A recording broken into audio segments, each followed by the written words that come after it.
Frustration से चेहरे उनके उतरे हुए थे।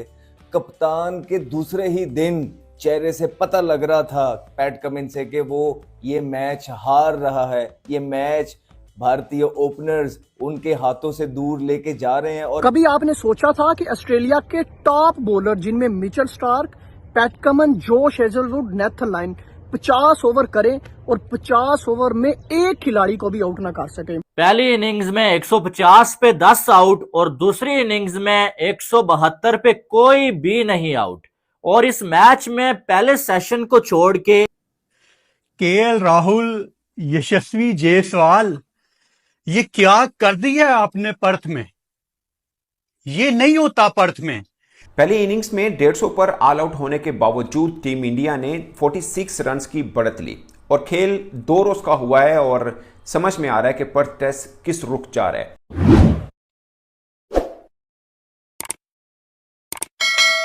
दोस्तों, इंडिया की बैटिंग लाइनअप जिसमें जायसवाल और केएल राहुल एक मजबूत दीवार की तरह ऑस्ट्रेलिया के आगे खड़े हुए हैं और शायद बॉर्डर गावस्कर ट्रॉफी का जो पहला टेस्ट मैच है इस वक्त अगर बात करें तो इंडिया अपनी इतनी स्ट्रांग पोजीशन पे खड़ा हुआ है कि पहला मैच बआसानी जीत सकता है। इस पर आपकी क्या ओपिनियन है, आप भी बताइएगा। दोस्तों, मैं देख रहा था मिचेल स्टार्क कितने ओवर कर गया, पैट कमिंस कितने ओवर कर गया, 10-10, 12-12 ओवर कर गए हैं।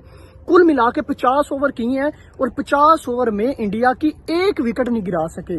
जायसवाल, केएल राहुल जिस तरह से उन्होंने परफॉर्मेंसेस दी हैं, जिस तरह से इंडिया ने कम बैक किया है, यानी ऑप्टा स्टेडियम में जिस तरह से ऑस्ट्रेलिया का रिकॉर्ड है, ऑस्ट्रेलिया ने लास्ट अगर 4 मैचेस की बात करें तो एक मैच नहीं हारा। ऑस्ट्रेलिया ने ऑप्टा स्टेडियम में एक मैच नहीं हारा और Australia versus India second lowest run पे आउट हुआ ऑप्टा स्टेडियम में वर्सेज इंडिया, जिसमें इंडिया के फास्ट बॉलर जसप्रीत बुमराह, मोहम्मद सिराज, राणा जिस तरह से 3, 2 और 5 खिलाड़ियों को बुमराह ने आउट किया और उसके बाद से 103 रन, महज 103 रन बनाना अपनी होम कंडीशन पे।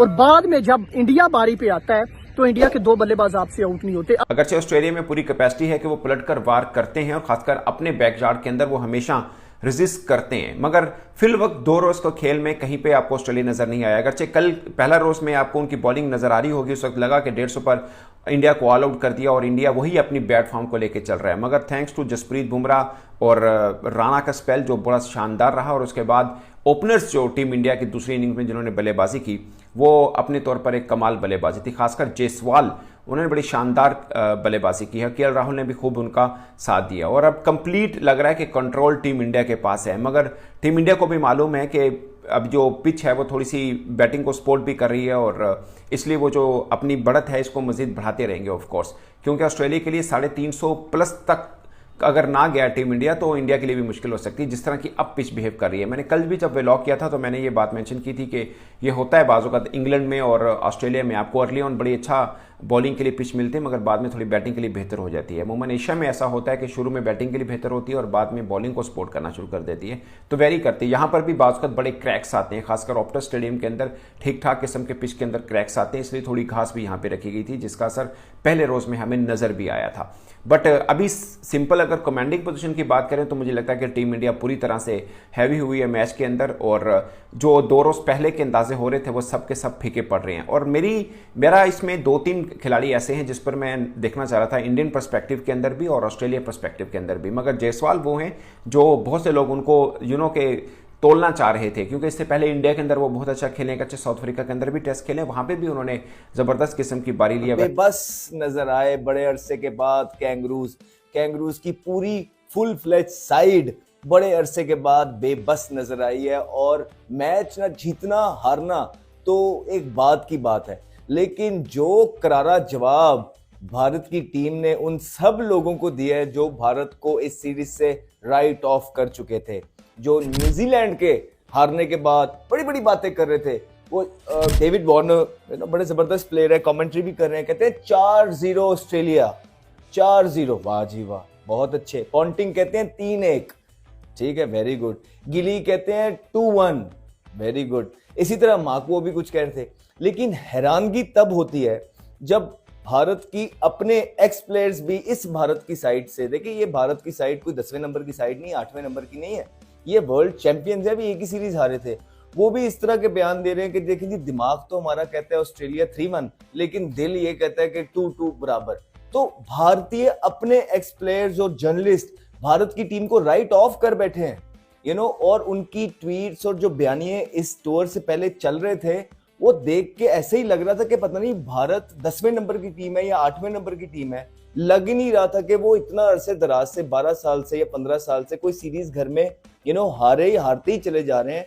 एक सीरीज हारे हैं और सारों ने भारत को राइट ऑफ कर दिया था, लेकिन भारत था कि चुप बैठा हुआ था, ये सारी चीजें जो है ना नुक्कड़ पे कॉर्नर पे बैठ के सब कुछ देख रहा था और खामोशी से अपने मौके का इंतजार कर रहा था। और वो जैसे ही मौका आया, उन्होंने कैंगरुओं पे वो झपट्टा मारा है कि कैंगरुओं की उल्टबाजियां लगते हुए आज नजर आई है। बेबस नजर आए बड़े अरसे के बाद कैंगरू, बेबस हर चीज ट्राई कर ली, लेकिन जो केएल राहुल थे और जायसवाल थे, वो कहते हैं कि हमने अपनी जिंदगी की बेस्ट तरीन इनिंग्स इसी मैच में खेलनी थी, और खेलनी भी पर्थ के अंदर थी, जहां पे कैंगरूज हारे ही बहुत कम है।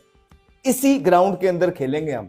अब आप देखिए, बुमराह ने जबरदस्त कल स्पेल किया मैच के अंदर, छोटे टोटल था, बहुत इंपॉर्टेंट विकेट ही वापस लेके आए। वो 3 विकेटें जो उन्होंने नए बॉल से ली, पूरे मैच के अंदर टोन सेट हुई, सिराज ने उनका अच्छा साथ दिया। आप ऐसा कैसे कर सकते हैं? ऐसी इनिंग्स, ऐसी साझेदारी, ऐसी पार्टनरशिप आपको कोई हक नहीं है कि आप लगाएं।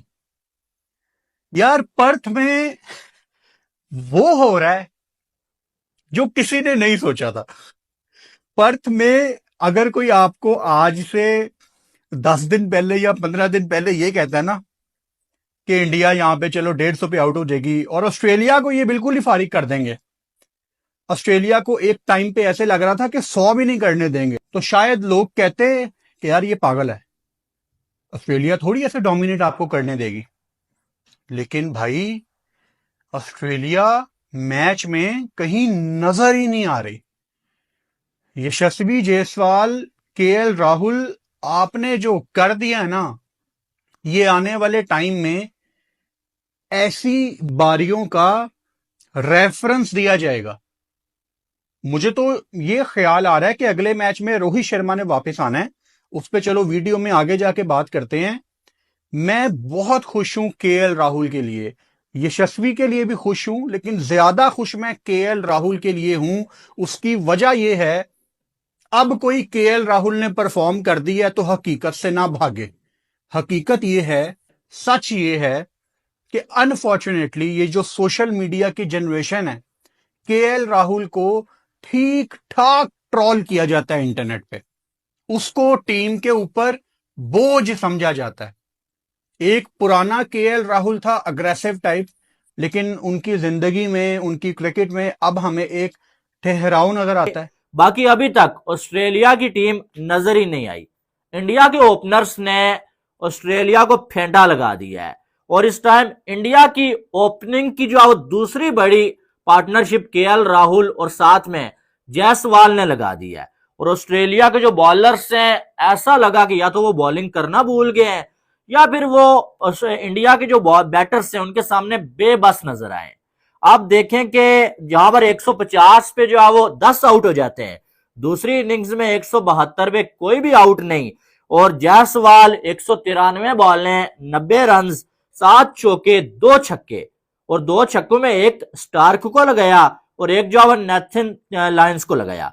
और केएल राहुल 153 बॉलें, 62 रन, 4 चौके, और दोनों के दरमियान इस टाइम जो है वो पिछले 20 साल की हाईएस्ट पार्टनरशिप हो गई है।